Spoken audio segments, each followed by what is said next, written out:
let's talk about the Bible then. Firstly, I wanted to ask you why some books, and I thought some very important books, were banned from the Bible. They weren't included in the original text. Enoch, for Yes. example. Yeah. Oh, Enoch is really interesting. Enoch is part of the Bible in the Ethiopian Orthodox Church, but it isn't part of the Western canon. It isn't part of the Catholic canon, and it's not part of the Hebrew canon. It's intriguing though, because when you read the story I mentioned from Genesis 6, which is the hybridization story, the writer tells that story so fast that he clearly thinks the reader knows the story from somewhere else. And the Book of Enoch, among other things, unpacks that story in phenomenal detail. When you go to the New Testament, to the book of Jude, when he wants to talk about Enoch and the Genesis 6 story, he quotes the Book of Enoch word for word. So Jude expects his readers all to have read the Book of Enoch. The versions that we have of it are fairly late, but they appear to refer to an ancient tradition. Why didn't it make it into the canon, except in Ethiopia? I think it's because there are claims that it makes that are just too far out of the neat and tidy monotheism framework that Judaism and Christianity operate in. And scholars generally agree that the Old Testament, the Hebrew scriptures, took their current shape in about the 6th century BCE. And I believe it's at that point that all this range of texts got harmonized and monotheized, and the appearance of extraterrestrial species in those texts sort of gets airbrushed out. And as they tightened up the canon, they simply didn't include books where the airbrushing wouldn't work. And the Book of Enoch was one of those. And the same process happened in Christianity, really. There were what came to be viewed as fringe sects within Christianity that had written other literature. I'm thinking about the Gnostic sects. And there was just too much in them that was untidy, that didn't fit the story of monotheism. Too much about other entities, too much about altered states, too much that was really esoteric and inviting too much thought, perhaps. And what emerged with the canon that we have is neat and tidy. It is a monotheized view, and it was one that Imperial Christianity, the Imperial Department of Religion for the Roman Empire, found it could work with. Because if you've got one god at the top and perhaps the emperor above him, or maybe the other way around, then you can create this neat and tidy world where a good Christian and a good citizen are more or less the same thing. And historically, that's what happened. So all the untidy other stories sort of got brushed aside. And then when you get to the 4th century and the Common Era, you have Emperor Theodosius effectively illegalizing the teaching of alternative views. And so these other texts not only were not in the Bible, they actually had to be hidden for their protection, buried in the desert or kept by esoteric groups and sects, except the stories survived and keep resurfacing. And when that colloquium happened back in 2009, it was extraordinary because the most conservative pope in my lifetime was saying that all the push and pull of those debates, all that discussion, really needs to go back on the table because we have missed something very important about the nature of our universe. Yeah. Other stories in the Bible, I wanted to kind of get your interpretation on the story of Noah's Ark, especially, gathering 2 of each animal on the planet and putting them onto a boat. The theory is, I mean, the ancient astronaut theorists suggest perhaps it wasn't so much animals going onto a boat, but DNA being stored. I mean, how would you interpret that story? Yeah, that's a great question. People, when they read mythologies, tend to fall into one of two camps. They'll either want to read them in a fundamentalist way, where every detail that's history, that's science, that's exactly what happened, or they try and read them as fables, or this is some kind of a moral tale. But as I've seen the correlations between mythologies from all around the world, I come at it with a different question, which is what memory is being carried by this story? And it may be that what we have in the story of Noah and the ark is like the movie version of what happened. And as you know, when movies are made, you've got to make it cinematic. It's got to be visual, it's got to be memorable. And story has to address those same needs if it's going to carry from generation to generation. So I think what you said is quite possible, that the story of animals coming 2 by 2 or 7 by 7, because there are 2 different versions in the Bible of the story, it echoes the stories from the Akkadian, Assyrian, Babylonian, Sumerian, which agree in very interesting details. The dimensions, the volume of the ark, there's a variance of 4%, I think, across all those different ages and cultures.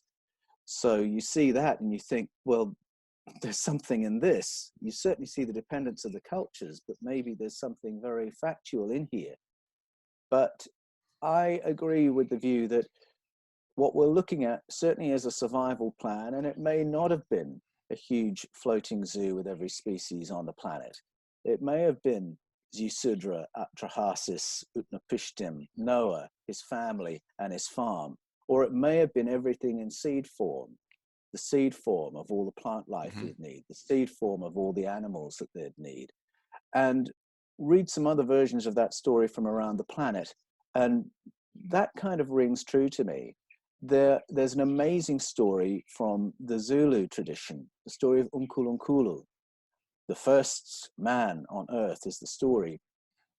And this people group, the Zulu, whose life is all about living in harmony with the land, have a story that says that everything on the land came from outer space, but it came in seed form.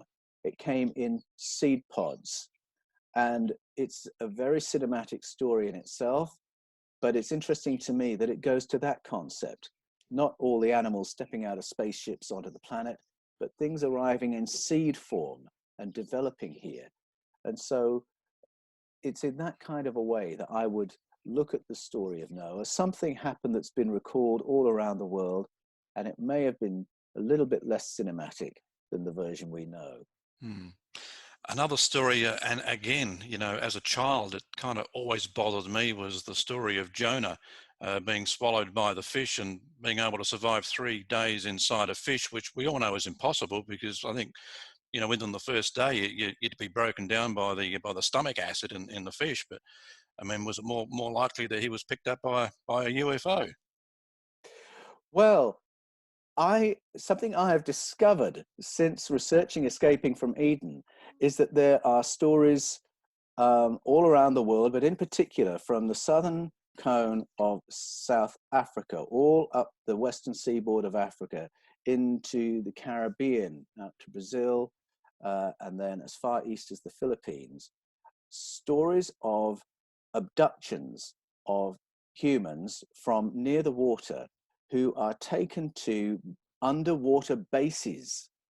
And it's part of the wider story of hybridization that the world has remembered. And I couldn't believe how many of these traditions exist. The idea that there are people who look like us, who have bases underwater, and people within in the UFO community talk about this, underwater bases, seeing craft going into the ocean and emerging from the ocean. So knowing that, I go back to the Jonah story and think, what is being remembered here? Here we have a very, very ancient story of an experience that a man had that's been told and retold. Is it possible that what swallowed him wasn't a fish? Well, it's certainly not possible that it was a fish. If something happened and it's not just a story, then the explanation from these other stories, the Mami Wata tradition, might have something to tell us. Because we have to remember too that back in those ancient times, they described things. I guess they saw things in a different way, not as we see them now, and they would interpret them the way they see them. So Exactly. so Yeah. a craft would be a fish, Yes, in the that's water. right. And something that flies might be a bird. Exactly. There's a text where somebody says, I'm going to fly in my bird from this country to this country. And we read that with a 21st century eye and think, that's not a bird. Mm-hmm. That's something else. But they are just using the language they know, the images they know, to try and give the reader an understanding of what they saw. And the Bible is full of things like that, for sure. Yeah. And, as I said, I like to question everything. And I guess this one will probably get me some backlash, but was Jesus himself an alien? Well, as soon as you reread the Hebrew scriptures and realize that there are ETs involved in the engineering of Homo sapiens as we know ourselves to be, or the adaptation at the very least of Homo sapiens, and that there is this hybridization story that comes in Genesis 6, these interesting people groups who seem to be related to different ET demographics. You get to the New Testament and it throws up that question, where does Jesus fit in this story? Something that really intrigues me, there are two things. One is that how the early church fathers viewed Jesus. There was a big discussion in the early church as to whether or not that 6th century edit of the Hebrew scriptures should be glued onto the writings of the apostles to make a Bible. And among the church fathers saying, no, don't do that, was a whole number who said the explanation Plato gives of the world is a really much better preparation for what Jesus was on about. And Plato talks about consciousness and human consciousness. He said that each one of us is a being of consciousness, first and foremost, that consciousness exists before this material life and it survives this material life. And that while we're in this material life, we're wrestling with the question of whether we can do consciousness, love, intelligence, and harmony as a society of individuals with free will. Well, when I read all that from Plato, I thought, hang on, that's how Jesus describes himself. In the Gospel of John, it says, in the beginning was the Word, and the Word was with God, and the Word was God. He was with God in the beginning. That's what Plato says about all of us, that we begin as consciousness, part of the cosmic consciousness. Then the Word became flesh. We beheld his glory, full of grace and truth. Plato said that's true of all of us. We become human beings. We have this individual experience. Then at the end of John's Gospel, Jesus is praying to the source, who he calls Father, and he says, I'm going to be returning to you now, back to the glory we shared together before the foundation of the world. Plato says that's the story of all of us. So having gone back to Plato to find out what these church fathers were on about, I thought, Jesus's journey is a model of our journey. He's the same as all of us in that respect. So now I appreciate his sameness a lot more than before. But then there's the question of, well, so how is he different? How is he unique? Luke has this story of his conception being somewhat different to most of ours, that there's some external intervention that is at the beginning of Jesus's story. And if you go to paintings from the Renaissance period, you'll find that the artists who depict that moment of Jesus's conception depict it in a way that's very unlike what's in the Bible. You'll see a UFO up in the sky. You'll see a laser beam coming down into headgear that Mary is wearing. They're telling a different story. Where have they got that from? They haven't got it from Luke. They haven't got it from the New Testament. They've got it from another source, and they're putting that story out there in painting form.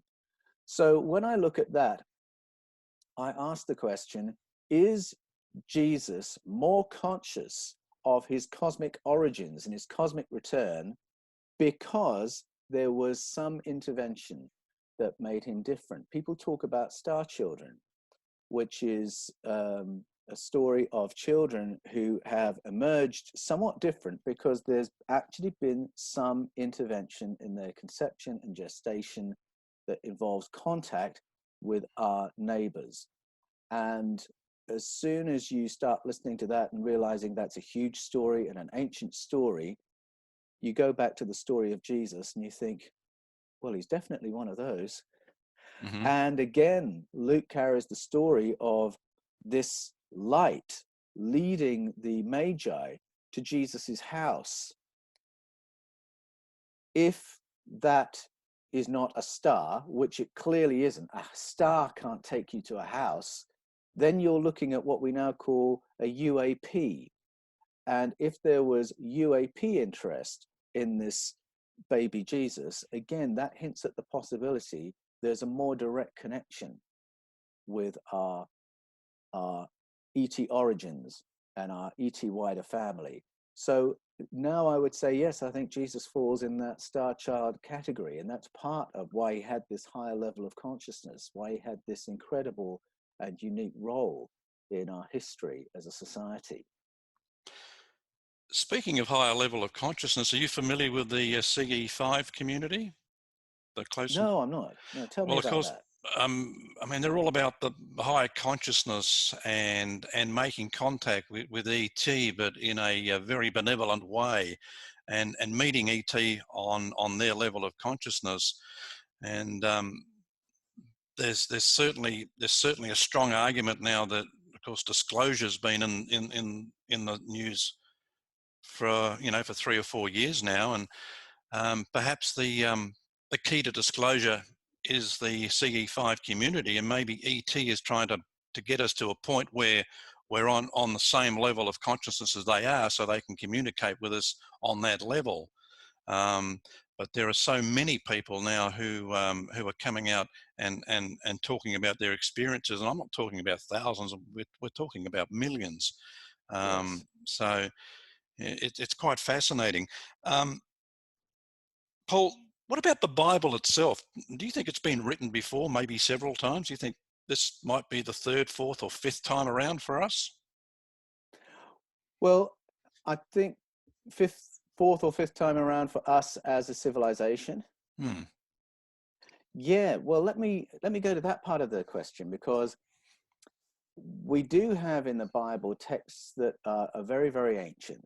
And by the time you're right back at the beginning, Genesis 1 to 11, you've got roots in Sumeria for that literature. And then some of the Sumerian stories are retelling even older stories. But if you just start at Genesis, by the time you're at the end of chapter 11, you will have read about 3 resets of civilization, 3 planetary resets. Mm-hmm. And once you realize you've read 3, it raises the question, how many resets might there have been? Plato believed that every 5,000 years or so, our vulnerable planet gets impacted by movement of objects in space, such that it triggers an extinction level event and everything has to reboot. So he believed it had happened several times. The Vedas, I believe, teach that we're on about the 5th reset. But that might just be the 5th reset that we know about. If there had been a civilization on Earth prior to us, prior to the dinosaurs, prior to the Cambrian explosion, it would be compacted within millimeters of strata in the planet's record. We just wouldn't know. So to go to the first half of the question, scholars know a fair bit about how the Bible evolved, but the ultimate source of these stories is far, far more ancient. And then the memory that we have of planetary resets, that could take us way back into geological time. Hmm. I mean, in recent times, the discovery of Göbekli Tepe, is from about 12,000 years ago. So, I mean, that's well outside the Genesis timeline. Yes, it's really interesting. I mean, generally at school, you'll be told that civilization began about 7,000 years ago in the Fertile Crescent. But then in 1998, Manfred Hoyne led a team from the University of Az in Norway and the Max Planck Institute to the Fertile Crescent, to southeast Turkey, to a place called Karakadag, and they identified what is the first evidence of farming that we've ever found, which is an extraordinary thing in itself, because this tribe, or one family, as Manfred Hoyne suggests, had worked out how to genetically modify 11 naturally occurring plants so they could be cultivated. And then they cultivated them. And at the same time, they worked out how to do animal husbandry. Uh, it's an incredible thing to work out all in one go in one place, but it looks like that's what happened. And yet, just a few hours down the road is Göbekli Tepe, which is the megalithic remains of an earlier civilization. Mm-hmm. And so I wonder if there's actually a tipping point we're looking at there with the closure of one civilization and the emergence of a new one just after the end of the last ice age. Göbekli Tepe was very carefully put into storage about 8,000 years ago. That's why it suggests that something older was being protected. And it's just one of a number of megalithic evidences around the planet of an earlier civilization whose story we don't know. You go to Japan, off the coast of Yonaguni-Jima, off the coast of Cuba, off the coast of Malta, off the Gulf of Cambay of India, and you will find the remains of streetscapes and buildings which would have been above sea level no more recently than 10,000 years ago. So we know there was a civilization prior, but we really don't know much about it. But as we find these sites and as we uncover through new technology other buried cities, we're finding evidences that these cultures were all connected because we find the same motifs in their art and carvings that suggest there is a cultural connection that seemed to span the world. So that tells us there's a lot we don't know. Mm. Well, we've spoken about the Bible. So, you know, ET or not, I'd say ET is pretty well invested in us. I mean, they must have realised at some stage that we would develop to such a point where we would be intelligent enough to investigate things ourselves and eventually work things out and kind of decide, well, you know, this square block doesn't go into this round hole. You know, what's going on here? I mean, do you think that's the case? Yes, well, in the Bible itself, there's a very disturbing story that happens in Genesis 11, where the people on earth appear to have developed spacefaring technology, and it's the Babel story. Babel means a gateway to the powerful ones, and the Sumerian version of that story makes clear what the gateway did. It dispatched people from here to stations in the stars, what we would call space stations. And a population arrives from somewhere and says, we can't have a spacefaring human race, thank you very much. And they bomb us back into a pre-Stone Age condition. They attack human progress to the point that we lose the power of communication and speech, and we have to re-evolve that. Mm-hmm. We're now in a somewhat different situation, I think. Later stories talk about a sky council, and again, this is in mythologies all around the world, of different ET demographics who all appear to have some stake holding in Project Earth and Project Humanity. And they kind of hold each other in some kind of a stable relationship, a little bit of conflict from time to time. I actually think that's the situation we're in now. Ed Mitchell, the sixth man to walk on the moon, talks about we need to be able to take our place among the community of spacefaring civilizations. That's what he was allowed to say, even while bound by layers and layers of official secrets laws. And yes, that would be wonderful to see. And I have no doubt that there is contact and communication going on, such as with the Siggy community, with particular demographics. But I think we've got some ET presences who are friendly to humanity, some who are coldly indifferent to us and are here for other reasons, and some who may even be hostile. And the Sky Council is there as a group where they kind of hold each other in abeyance. Mm-hmm. And I wonder if from time to time, when there are spats of sightings and such, if that's to do with a little bit of a breakdown in that stability. So how neat and tidy it would be for us suddenly to put up our heads and say, we'd like to be part of the discussion, I don't know. But I am certainly with Ed Mitchell in saying we all need to be on the same page. We all ought to know what's going on. I'm not comfortable with the idea that there may be governments around the world who know all about this, while poor Joe in the street is completely in the dark. And I don't think that's a way forward. So all the things that are happening with regard to disclosure, I absolutely applaud. I'm really excited by the changes in the last couple of years where we've had the US Navy, US Department of Defense, the Pentagon acknowledging that we have been engaging with UFOs in all the 70 years since that exploration was classified, and that we have ET technology that's now been out in the news. It was on CNN, it was in the New York Times. And I hope that catches people's attention and they begin to think, well, what does that mean? What is known that I would like to know? And I think it would be wonderful if we could all arrive on the same page so that we can begin to do the work necessary to play our part in a more populated universe. So, why do you think the church doesn't really want to talk about or mention the word UFO or aliens when when we're talking about our past? Well, I know that some believers struggle with it because they don't have a box for it in their theology.